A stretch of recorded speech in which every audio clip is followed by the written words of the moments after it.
12-volt electric waste valves, and are they worth the money, and how do you choose which one to buy? That's going to be our discussion today and staying on the road. But before we get into that, we're going to talk about enjoying the RV life. And a much better way to enjoy it is calming your nerves while riding as a passenger. And then in the next stop, we're going to talk about the great state of Pennsylvania, or the exciting state. Everybody want to look at that. Then RV Envy is going to be about mini split air conditioning systems.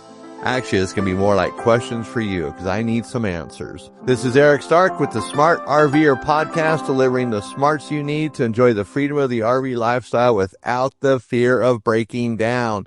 Let's talk everything RV. This is episode 164, so let's dig right into it.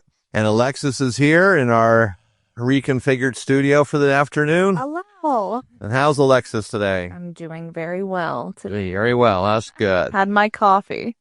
Had her coffee, got a bottle of vodka on the side there. You know it. Or whatever. Jungle juice, something. All right, well, maybe not.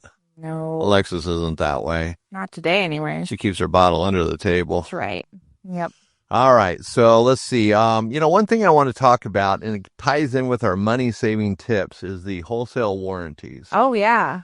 Now, I've brought those up once or twice in our episodes, so we're doing an affiliate marketing thing with them. So we get paid when you use our link to check out their website. Yes. And when you sign up, not to go to their website, but to sign up. So what's cool about them, though, so this one was a hard one for me to do because it's a warranty. Right. I hate warranties, especially add-on warranties or extended warranties when you're at the dealership and they want to sell you this warranty for, X amount of thousands of dollars. And, they tell you it covers everything under the sun. Anything that breaks in your RV, they're going to fix it no matter when and where. It doesn't matter. You're covered.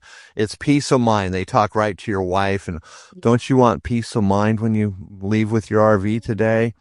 And she's really, what can go wrong? Oh, everything can go wrong. This RV is going to break the moment you pull it out of here and you really need that warranty. Oh, my word, we better get it, right? That's exactly what happens. Well, not in my house. We both tell them to shove it at the same time. That's true. But wholesale warranties is a different gig. These guys are honest. They're transparent. You can buy a warranty from anybody. It doesn't have to be from the dealership. So don't let them fool you with that. Yeah. And one thing that I remember is that a dealership, let's say your payment is X amount of dollars and the warranty's X amount, you're going to be paying on that warranty for the entire length of the loan. That's a lot of extra payments, a lot of extra interest. Now, the dollar amount might add up to what they quoted you, $5,000 or whatever for the warranty, but you're paying a lot of extra interest and you're paying on it after the loan or after the whole warranty's over. Why would you do that? Yeah. Now, wholesale warranties, they get that. People want to throw it in with the financing, so they'll finance it for you. They offer financing. So if you want to make payments, no problem. But you make it for the life of the warranty, not the life of the loan. Mm-hmm.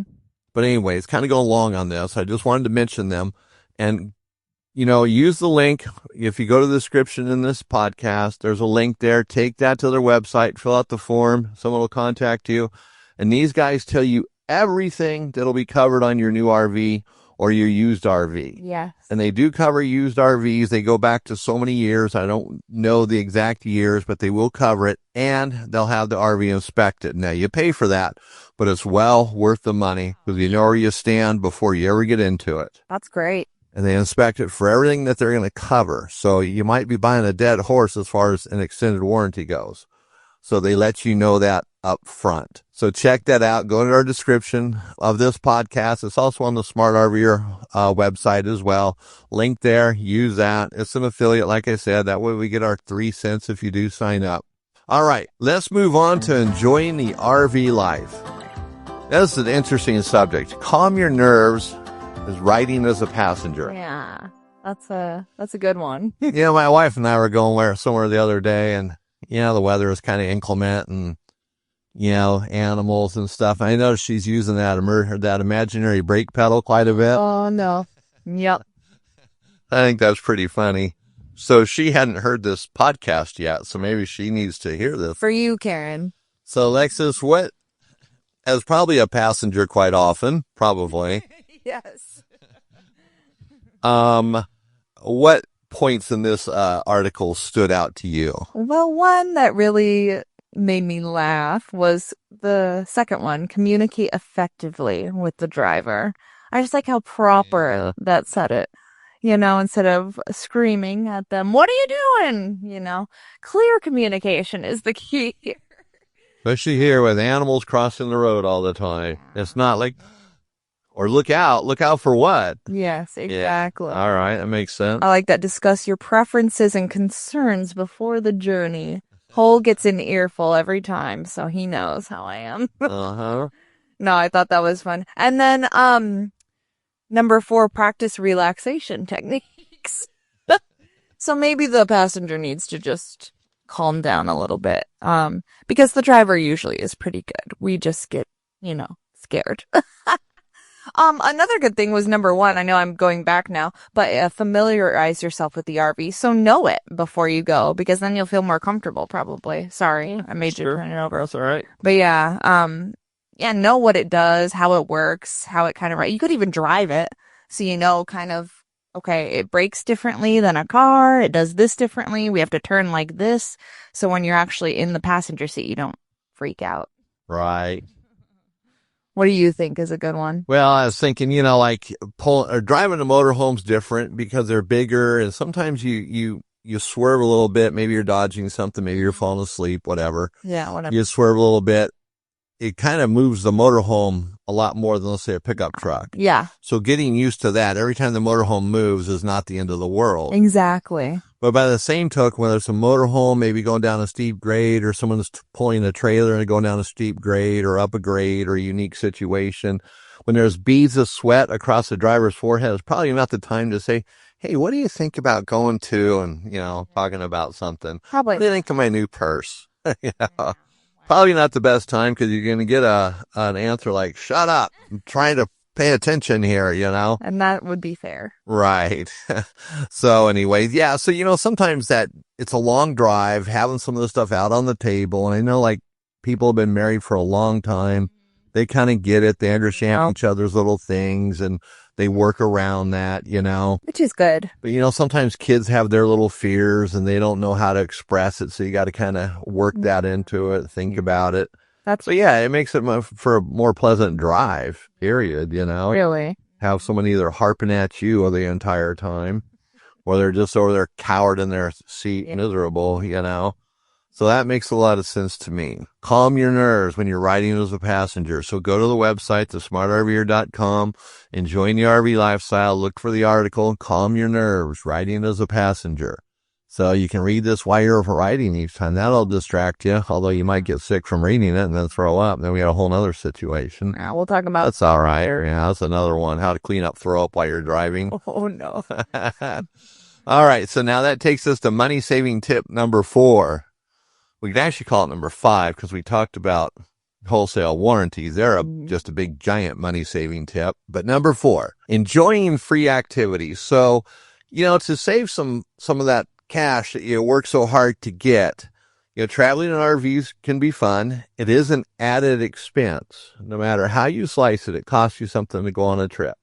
You're buying food, which, you eat at home, but you probably buy more, different types. You maybe don't worry about the cost of it so much. It's not so much a price point for you. I just want this. We're going on a trip, Right. And, fuel, other things. You can get a flat along the way. So there's expenses involved. So it's like, what can we do to, save a few bucks while we're traveling? So, it's looking for things that are free, attractions that are free, activities that can be free. Sometimes we go to the same place because we really like it there, and there's all these activities, but all these activities can cost a lot of money. Yeah, exactly. Like if you go to Anaheim, go to Disneyland all the time, you're talking $1 million a day. But are there other things you can do that would save you some money? It's those free activities. You can camp at the beach. Yeah. You can camp up in the mountains, dry camping with, the forest. Right. You can watch the animals, shoot squirrel. No, you can watch the animals do different things. You can just hike, whatever. You can bring bicycles, a lot of other things we talked about you can do there. Yeah. So it's looking for the things that are free. A lot of cities have tours that are free. There's museums that are free, or maybe they cost $1 to go in or $2. They're not real expensive. And some of these small museums are actually pretty cool, Public beaches, libraries. Libraries. What on earth would you go to a library for?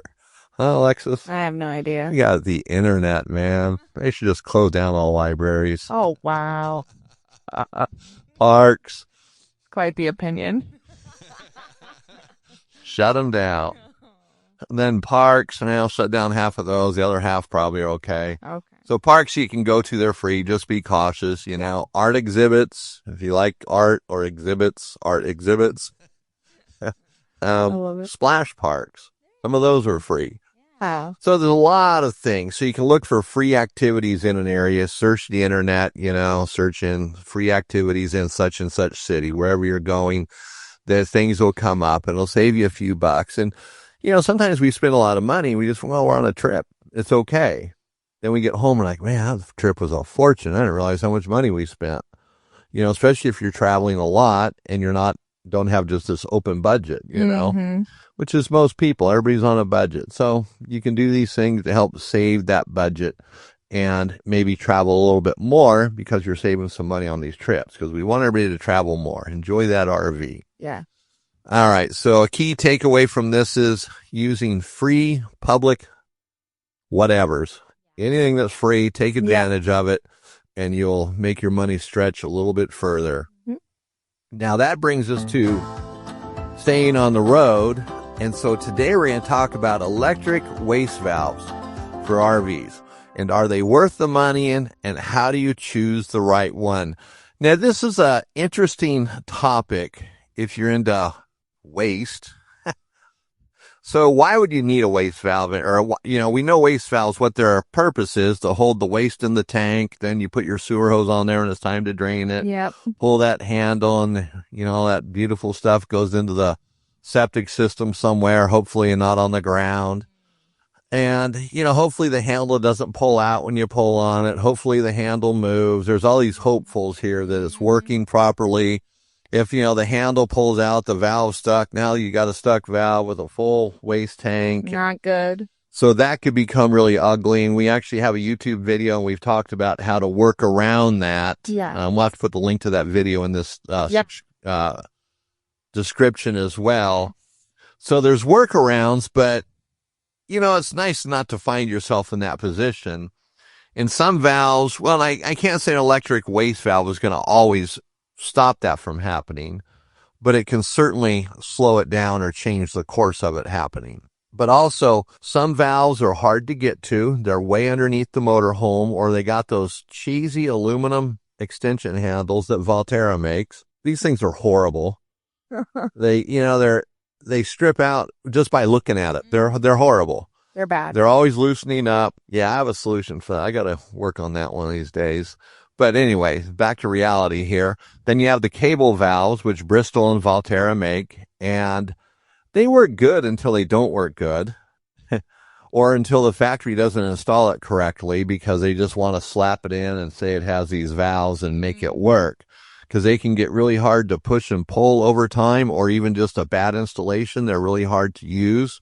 And let's face it, some of our fellow RVers have arthritic hands. It's hard to do these things. Bending over while you're pulling on something that's really hard to pull can be difficult. So that's where electric waste valves come in. And so these things, if you buy the right one, install it correctly, can be a lifesaver for time. They make life so much easier.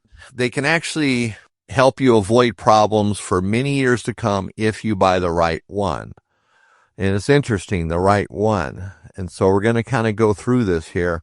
We're not going to get into all the technical nuts and bolts of these things because my mind's already made up which one's the best. Okay. It's the most expensive one, and it's the one that's not readily available. How do you like them apples, huh? That's kind of a downer. It is, I know.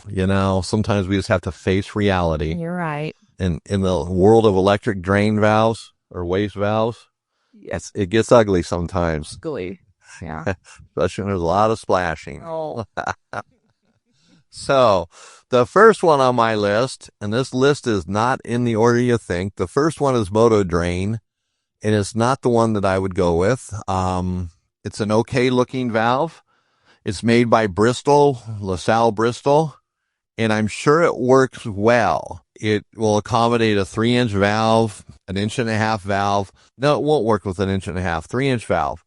And that's okay. Let me get that out of the way first. Having 3-inch drain valves on both sides rather than 3-inch, an 1.5-inch, or 3-inch and a 2-inch, having two 3-inch valves, especially if you can get 3-inch plumbing all the way to the gray water tank, when the tank drains, it actually creates a vortex and just sucks everything out.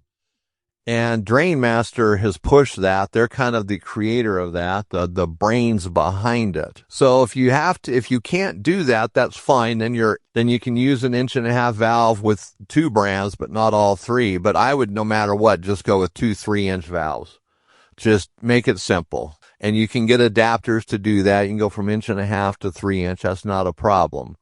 But having 3-inch plumbing out of that gray water tank will make all the difference in the world. And I don't even know why they go with 1.5-inch. Yeah. One of those things that probably happened somewhere, and that's just what they always do now. That's what we always do. And to work with it. You can tell it, the plumbing, sometimes they run 1.5-inch all the way out. Sometimes they go 1.5-inch to 3, So I guess that's a visual. Oh, it's 1.5-inch. It must be gray water.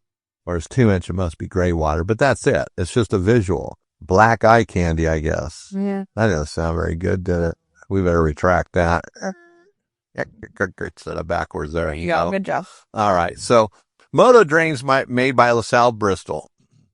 It's kind of a rough looking thing. It's not, it's not pretty, I guess is really it. And so that's kind of a turn off in itself. I'm sure it's a decent valve or a motor. Because Moto Drain, Valterra, and Barker are all add-ons. Well, Valterra, they sell theirs complete, but Barker, you use whatever valve you had and add the motor to it.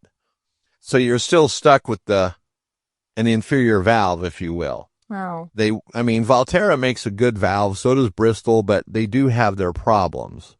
Which everybody who's had an RV for any length of time knows. The handle breaks, it gets stuck, something goes wrong, they leak, you got to replace seals. The list goes on. It's something that you see and use, and you go, I know I'm going to have to deal with this one day.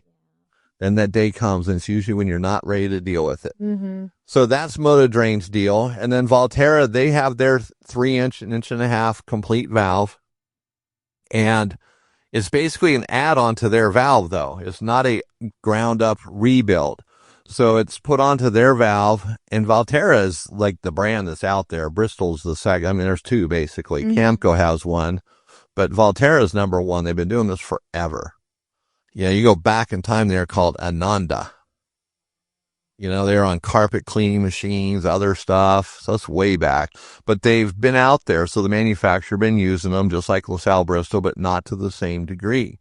So their valves, the electronic portion of it is probably okay. We have to think about this, though. Valterra has hundreds of items. And now they're owned by Dometic, who already had hundreds of items. Actually, we're talking thousands of items between those two brands. And they own Go Power. And Valterra has a habit of making things not so good sometimes. And now if they changed any of this, if they took Valterra's formula and put Dometic's formula there, it's not going to be a good valve. But if it stays Valterra, it will be as good as Valterra makes. They make good products and they make lame products. They're kind of like some of the other brands out there. They make good products, they make lame products. But this valve is an okay valve. It's just, there's going to be a problem with it because it's that typical Valterra valve. But if you want to go simple, they're less expensive than Drain Master. They're similar to Barker. So it's entirely what your budget is, what you want to do, maybe how you feel about it.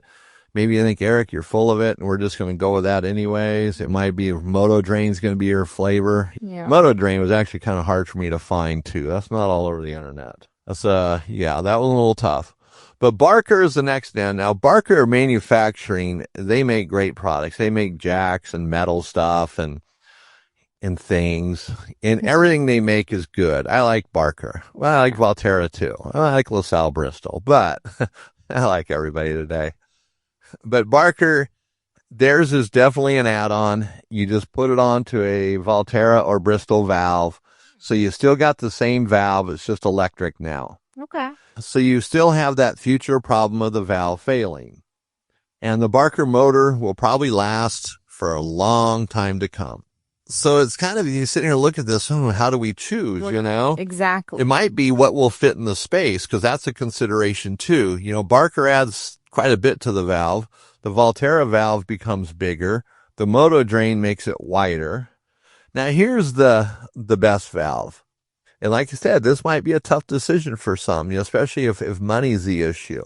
But if money's the issue, just go with what you think is going to be best for you and what'll fit.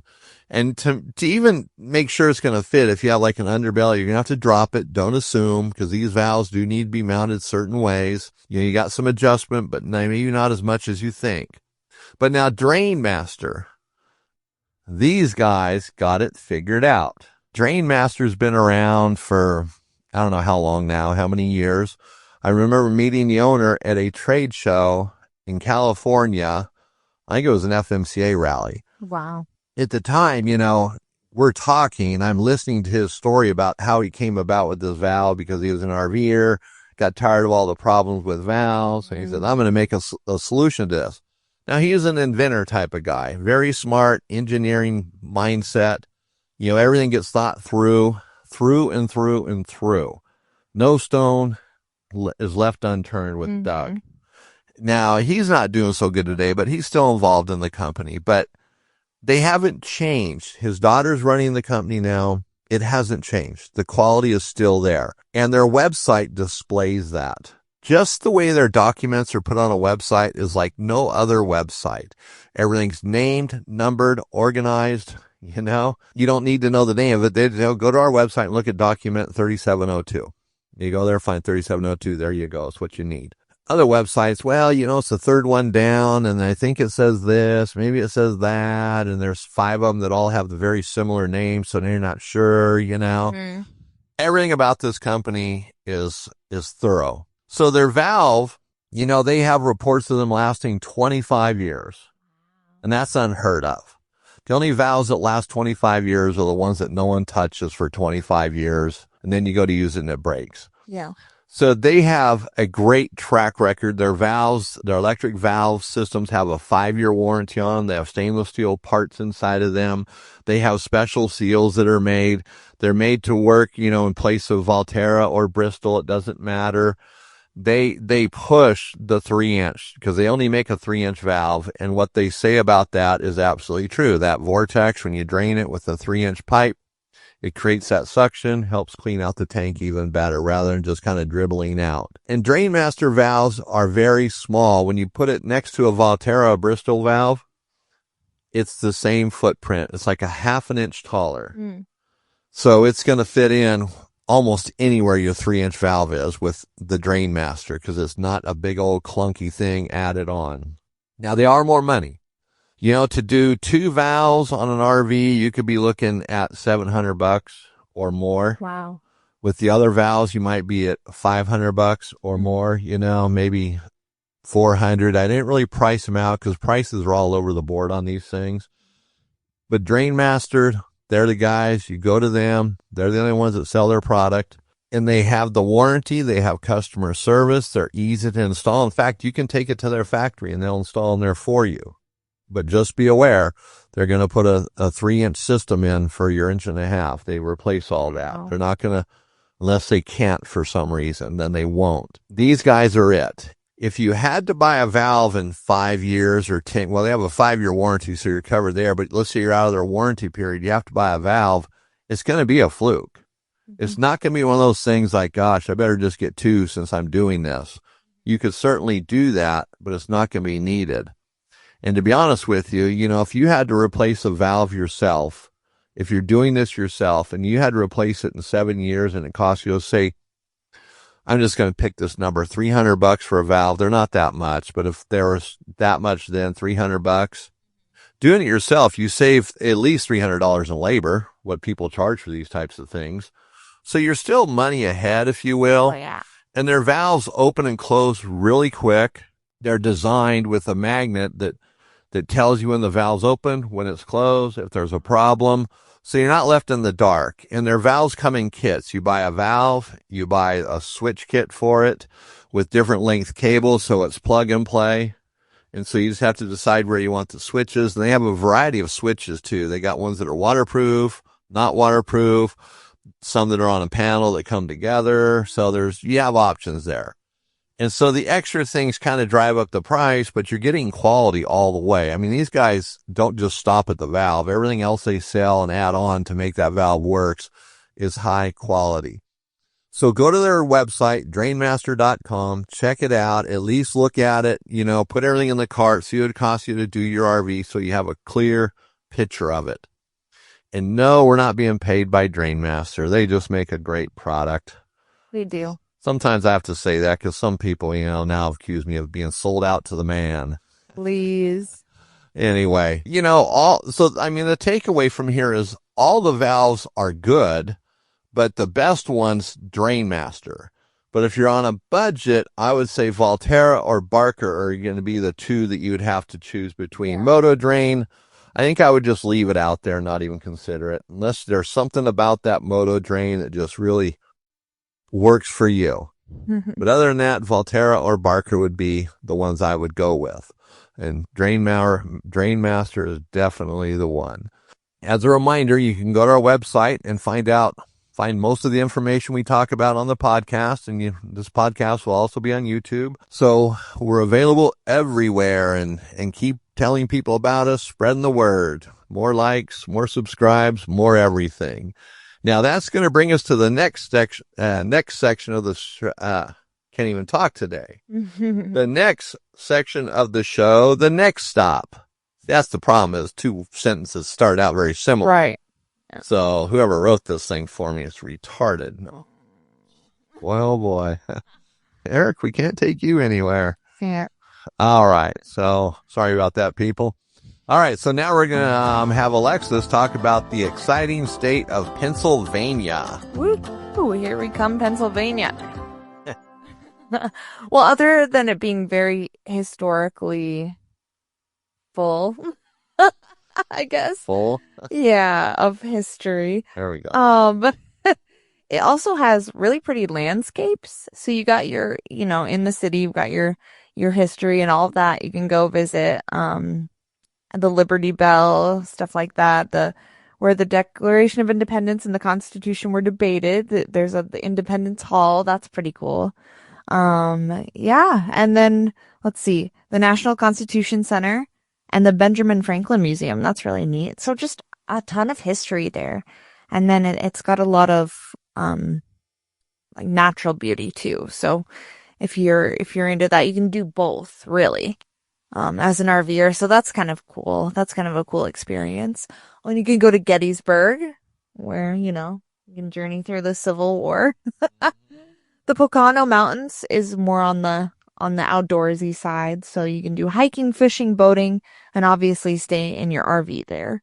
So it's a lot of beauty in Pennsylvania, actually. You'll look up some pictures on Google. It's beautiful. Or if you've ever been there, send us in some pictures. Yeah. Yeah, definitely. And we always have to talk about food. So that's right. You get a taste of the Amish country. This is kind of cool. Lancaster County is home to the largest Amish community in the United States.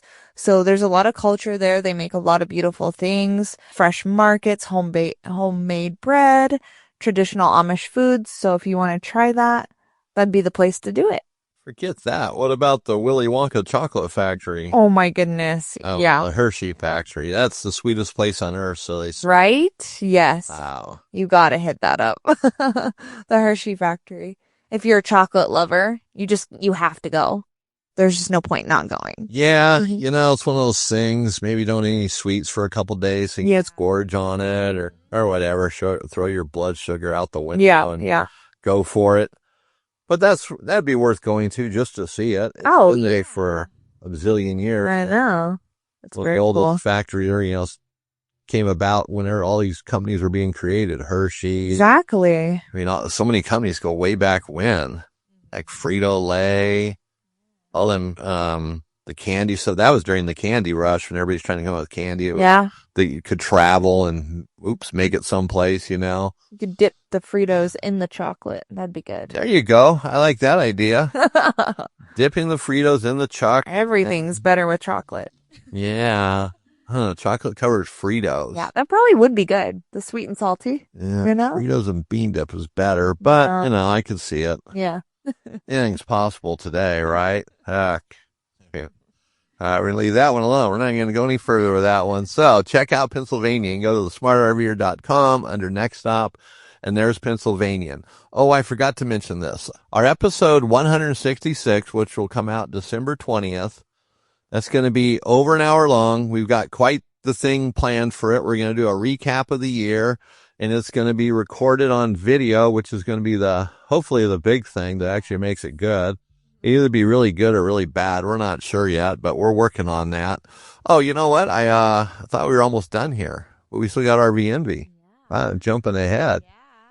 Oh, well, anyways, episode 166, December 20th. Remember that. You got to watch that. Mark your calendars. It'll be on YouTube, so you can go there and watch it. That's probably going to be better than listening to it. Yes. The next thing, RV Envy. Recently, mini splits have come up in conversation around here, and it's become kind of this trend with RVers doing mini split air conditioning systems on their RVs. Now, mini splits are pretty cool. If you're not familiar with them, it's kind of a miniature air conditioning system where you have a condenser outside, which is compact. Then you have your air handler inside, which is compact. Generally mounts on a wall. Some of them you can mount in the ceiling now. And they're easy to install, easy to plumb, do everything you need to do it. Now, some RVers have now been doing these in RVs. And so we've done some research, and I'm looking for somebody who's done one and knows about these that actually has found one designed for RV. It seems like I came across one company that said theirs is RV friendly, but the company itself just didn't do it for me. They didn't seem like a quality company. It seemed like they're just churning out some junk to maybe possibly fit a market or say they're fitting that market. But an RV, bounces down the road. These air handlers have to be mounted right on the walls. They have to be mounted to studs. They got a little bit of weight to them. The condenser, they're putting them in compartments, generator compartments, strapping them onto the backs of bumpers, the front of tongues, they come up wherever to put these things. And that's kind of an issue in itself, depending on your RV, whether you have space for one or not, and how well they work in a compartment. What can you do with that? Does the door have to stay open? Do you have to have air going into it? Right. Because it's got to have air. They get hot. It's pulling the heat out of the air so to make that cold air. So it's pushing that out. So there's things to consider there. And I'm sure most of these guys that have done these installs have looked at all that, because most of them look pretty decent for what it is. But what I'm looking for is someone who actually knows about these things. And if you go to the smartrver.com, go to the contact us page or about us, and get in touch with me. Our phone number is there. You can call us, or you can email. You can do whatever you want to do. And I'd like to hear about this. I'd like to get more information so I can talk more intelligently about it, see if it's an avenue that really is worth exploring, or if this is a fringe type thing that creates more problems than it solves. And one thing I have noticed is that these things generally are put in the living room, and as far as I know, it's one air handler per condenser. So it's going to cool down let's say the living area of the RV, but not necessarily a bedroom or anything else, bathroom and such. But maybe I'm missing something on that. Maybe you get it cold enough, it pushes that air everywhere, or you have fans to circulate it. So that's what I want to know about. So someone, please reach out to me and let me know, enlighten me, make me an expert on mini split systems for RVs. I would truly appreciate that. All right. So now that brings us to the end of the show, right? Alexis, I'm not missing anything else here. You did good. All right. So remember, go to the description of this podcast. Check it out for the links to wholesale warranties and our website and everything else. Everything else I mentioned, I already forgot. We'll go back to it and fix that up, though. All right, so next episode is going to be 165, so that'll be in 2 weeks. And after that, we got 166, the last episode of the year, highlighting the entire year. So that'll be a pretty cool episode. So we had a great show today. And I want to thank everybody for listening and sharing the show with your friends and family and so forth, fellow RVers. We truly appreciate the support we get. So this is Eric Stark with the Smart RVer Podcast. It's been great hanging out with you. If I don't see you on the road, let's connect at thesmartrver.com.